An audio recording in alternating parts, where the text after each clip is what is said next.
আমাদের ট্রেন এখন 3 নম্বর দিয়ে দিয়েছে। আমরা এখন ব্যান্ডেল স্টেশনে 3 নম্বর প্ল্যাটফর্মে আছি। এটা 5টা 20 ছাড়বে এই ট্রেনটা। আজকের যাত্রা শুরু হচ্ছে পশ্চিম মেদিনীপুর থেকে ঐতিহাসিক শহর বিষ্ণুপুরের উদ্দেশ্যে। টেরাকোটা অপূর্ব মন্দির, মাল্য রাজাদের ইতিহাস আর বাংলার সমৃদ্ধি সংস্কৃতির টানে আমরা রওনা দিয়েছি। পুরো যাত্রাপথে আপনাদেরকে দেখাবো ট্রেনের সুন্দর দৃশ্য, স্টেশনের রাস্তা, মনোরম পরিবেশ এবং বিষ্ণুপুরে পৌঁছে ঘুরে দেখাবো বিখ্যাত দর্শনীয় স্থানগুলো। তাই এই ভিডিও শেষ পর্যন্ত দেখুন। আর যদি এমন ট্রাভেল ভিডিও ভালো লাগে তাহলে চ্যানেলটি সাবস্ক্রাইব করে পাশে থাকুন। এখন আমি দাঁড়িয়ে আছি বিষ্ণুপুরের সবচেয়ে বিখ্যাত ঐতিহাসিক স্থাপত্য রাসমঞ্চের সামনে। এটি মাল্য রাজাদের বীর হাম্বির 1600 সালের দিকে নির্মাণ করেছিলেন। রাস উৎসবের সময় বিষ্ণুপুরে বিভিন্ন রাধাকৃষ্ণ বিগ্রহ এখানে এনে জনসাধারণের দর্শনের জন্য রাখা হতো। এই স্থাপনটির চারপাশে সারিবদ্ধ খিলা এবং টেরাকোটার অন্যতম স্থাপত্য এনে ভারতের অন্যতম ঐতিহাসিক নিদর্শন পরিণত করেছে। যদি আপনি ইতিহাস, স্থাপত্য বা ভ্রমণ ভালোবাসেন তাহলে বিষ্ণুপুরে এলে অবশ্যই রাসমঞ্চ ঘুরে দেখবেন। চলুন এবার কাছ থেকে অসাধারণ স্থাপত্য সৌন্দর্য দেখে নেওয়া যাক।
আপনারা যদি রাষ্ট্রনিচ মন্দির থেকে দল মাদল কামান যান তাহলে এখান থেকে আপনার 500 মিটার দূর। তো আপনারা চাইলে হেঁটেও চলে আসতে হবে। তো আমি যেরকম এখান থেকে আপনার হেঁটে চলে এসেছি, তো সেই খুব একটা দূর না। তো এখান থেকে আপনার হেঁটেও চলে আসা যায় দলমাদল কামান। চলুন আপনাদেরকে ওই জায়গাটা ঘুরে দেখা। এখন আমি দাঁড়িয়ে আছি বিষ্ণুপুরের ঐতিহাসিক দল মাদল কামানের সামনে। এই বিশাল লোহার কামানটি মল্ল রাজাদের সময় তৈরি করা হয়েছিল এবং এটি বিষ্ণুপুরের অন্যতম আকর্ষণ। লোককথা অনুযায়ী মারাঠা আক্রমণের সময় ভগবান মদন মোহনের নিজের এই কামান থেকে গোলা ছুঁড়ে শহরকে রক্ষা করেছিলেন। যদিও এটি লোকবিশ্বাস, তবুও দলমাদল কামানের আজও বিষ্ণুপুরের ইতিহাস, সাহস এবং ঐতিহাস এক গুরুত্বপূর্ণ প্রাকৃতিক। বন্ধুরা, এখন আমি দাঁড়িয়ে আছি বিষ্ণুপুরের ঐতিহাসিক গড় দরজার সামনে। এটি ছিল মল্ল রাজাদের দুর্গের প্রবেশদ্বার। অন্যতম প্রধান ফটক ও ল্যাটেরাইট পাথর দিয়ে নির্মিত এই বিশাল দরজা শত্রুদের আক্রমণ থেকে দুর্গকে রক্ষা করার জন্য তৈরি করা হয়েছিল। এই ফটক দিয়ে, কথায় আছে, ইতিহাস যত পুরনো হয় তার সৌন্দর্য তত বেড়ে যায়। তো এরকম ঐতিহাসিক স্থান জীবনে যদি না আসেন তাহলে আপনারা অনেক বড় কিছু মিস করবেন। সেই জন্য বলি, আপনাদের যদি সময় পান অবশ্যই জীবনে একবার এইসব ঐতিহাসিক স্থান ঘুরে দেখবেন। কারণ এটা অতটা দূরে নয় যে আসা যাবে না, এটা বিষ্ণুপুরেই আছে, স্টেশনের কাছাকাছি। তো পুরো ভিডিও দেখলে আপনারা বুঝতে পারবেন যে কীভাবে আসবেন, তার সম্পূর্ণ ইনফরমেশন তথ্য দেওয়া।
আপনারা যখন বিষ্ণুপুরে আসবেন, এসে যখন এইসব ঐতিহাসিক স্থানগুলো ভিজিট করবেন, তখন এখানকার যে মন্দির আছে সেই মন্দিরে প্রথমত সিকিউরিটি গার্ড থাকবে, যে আপনাদেরকে সবসময় সিকিউরিটির মধ্যে রাখবে যাতে মন্দিরটি সব কিছু সুরক্ষিত থাকে। তো মন্দিরের এখানকার নিয়ম হচ্ছে, আপনি যখন আসবেন মন্দিরে কোনো রকম আওয়াজ করতে পারবে না, কোনো রকম কথা বলতে পারবে না, জাস্ট চারদিকটা ঘুরে দেখবেন। তাই আমরা যখন মন্দিরটা ভিজিট করতে আসলাম, আমাদেরকে কোনো কথা বলতে বা কোনো কিছু করতে দেওয়া হয়নি, জাস্ট আমরা মন্দিরটা চারদিকটা ঘুরে দেখিয়েছি আপনাদেরকে। তো যদি আপনাদেরকে এরকম মন্দির ঘুরে দেখতে ভালো লাগে তাহলে অবশ্যই আপনারা কমেন্টে জানাবেন।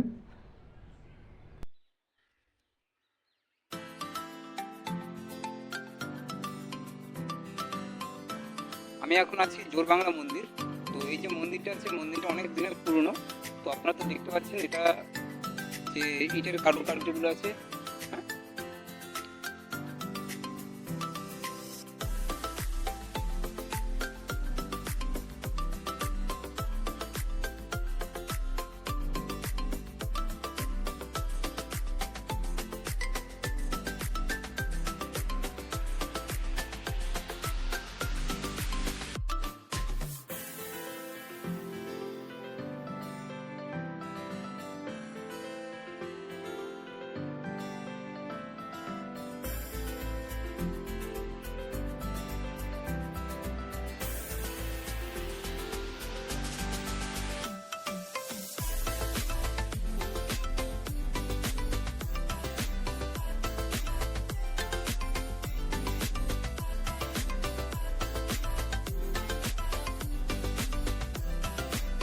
তারপর ঠাকুরই চলে গেছে। হ্যাঁ,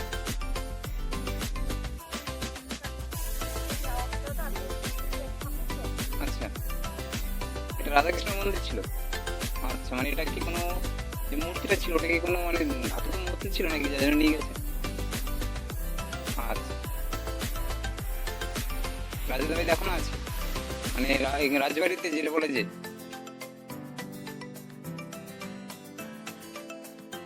মানে, না যায়নি। কত দূর এখান থেকে? 5 মিনিট লাগবে? গরু মন্দির?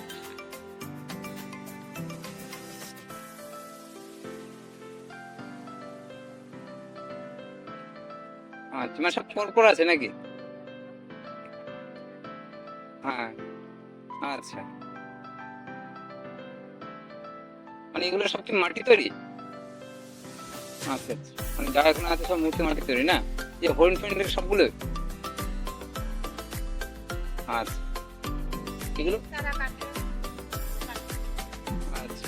ওরা কাটে রেখে পশু জনের পশু চায় এই পোড়ামাটি যে বোতলগুলো আছে এগুলো দাম কেমন আছে?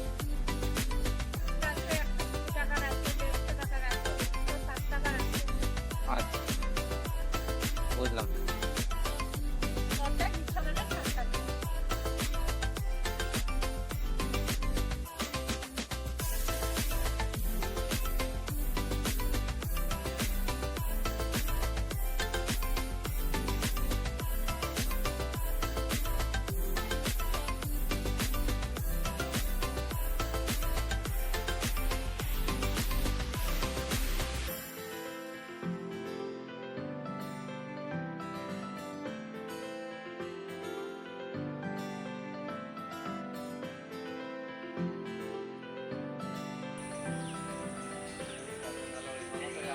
বেরাবার সময় একবার কল করে দেবে যে লক্ষ্মীদের ঘর থেকে বেরিয়ে গেছে। হ্যাঁ, একটু কল করে দেবে।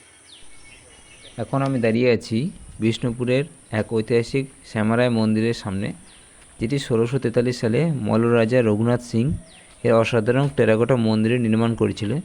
এই মন্দিরটি ভগবান শ্রীকৃষ্ণ শ্যামারায় স্বরূপে উৎসর্গ করা হয়েছে।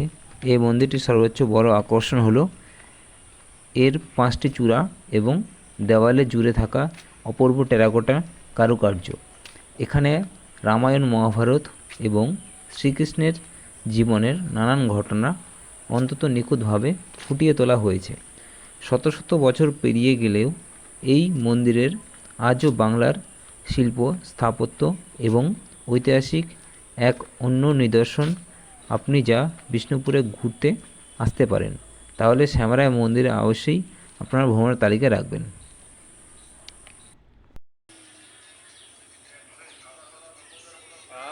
এখন রাখলে রোদ নাই তো, বেফোনটা পড়ে যাচ্ছে। এটা হলো বিষ্ণুপুরের এক ঐতিহাসিক বাংলো বাড়ি। মল্ল রাজাদের আমল থেকে এই স্থানে বিশেষ ধর্মীয় গুরুত্ব বহন করে এসেছে। রাস উৎসব ও অন্যান্য বিশেষ উপলক্ষে বিষ্ণুপুরের বিভিন্ন মন্দিরের রাধাকৃষ্ণ বিগ্রহ এখানে একাকিত্ব করা হয় এবং একসঙ্গে বিশেষ পূজা ও দর্শনের ব্যবস্থা করা হয়। তাই যেসব ভক্ত একসঙ্গে সব দেবতাদের দর্শন করতে চান, তাদের কাছে এই বাংলো বাড়ি একটি অত্যন্ত গুরুত্বপূর্ণ তীর্থস্থান। এই ঐতিহ্য আজও বিষ্ণুপুরের সংস্কৃতি ও ভক্তির এক অনন্য নিদর্শন হিসেবে টিকে আছে।